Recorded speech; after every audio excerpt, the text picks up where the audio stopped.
Hi hello అండి, అందరికీ నమస్తే. Welcome back to Kostandhra forms.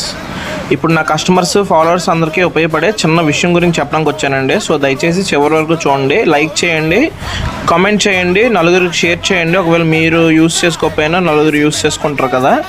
అయితే విషయానికి వచ్చేస్తే మాత్రం ఇక్కడ మీరు చూస్తున్న పటాలాగా వచ్చే పిల్లలండి 2 months పిల్లలు. మార్చి 7వ తారీఖున పుట్టిన పిల్లలండి. మార్చి 7వ తారీఖున పుట్టాయంటే ఈ రోజుకి ఎన్ని రోజులో మీరే లెక్కేసుకోండి ఒకసారి. పిల్లలన్నీ గట్టి బెంకాలు కలిగినవి, మంచి బోన్ వెయిట్లు కలిగిన పిల్లలండి. అయితే మొత్తం 15 పిల్లల వరకు ఉందండి. అయితే ఇక్కడ ముఖ్యమైన విషయం ఏంటంటే ఈ 15 పిల్లలు కలిపి బైబ్యాక్ పద్ధతిలో ఇవ్వడం జరుగుతుందండి. నార్మల్గా కొనిసుకుంటాం అన్న వాళ్ళకి కాదు, బైబ్యాక్ పద్ధతిలో ఇవ్వడం జరుగుతుంది. ఎందుకంటే పిల్లలు ఈ సంవత్సరం మేము ఎక్కువ చేయించడం కారణంగా పిల్లలన్నీ మంచి అగ్రెషన్తో కూడా ఉంటున్నాయండి.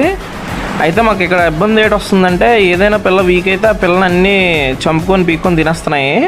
దానివల్ల పిల్లలు ఎవరికైనా బైబ్యాక్ ప్రాసెస్లో ఇస్తే ఒక 5 నెలలు 6 నెలలు పోయిన తర్వాత మేమే తెచ్చుకోవచ్చు అన్న ఉద్దేశంతోనండి. ఇది ప్యూర్లీ అదే ఇంటెన్షను, ఏదో అమ్ముకు దొబ్బుదామనో ఇంకేదో అని కాదు. ఈ పిల్లలు వచ్చేసరికి మార్చి 7వ తారీఖున పుట్టిన పిల్లలు అన్నీ మంచి అగ్రెషన్తో ఉన్నాయండి. చూడండి ఒకసారి ఎలా పొడి చేస్తున్నాయి ఈ పిల్లలు. నిన్ను అమ్మేసుకోవాలంటే నా రెగ్యులర్ కస్టమర్లు కూడా అడిగి మరీ పట్టుకెళ్ళిపోతారండి. అయితే అన్ని పెరుగు క్రాసులకి గేమ్ ఫోల్ క్రాసులు, పెరుగు ఒరిజినల్ కూడా దీంట్లో ఉన్నాయండి. ఎవరికైనా కావాలంటే మట్టుగా ఓ పిల్ల వచ్చేసరికి 1500 ఫైనల్ ప్రైస్గా చెప్పడం జరుగుతుందండి. Thank you friends.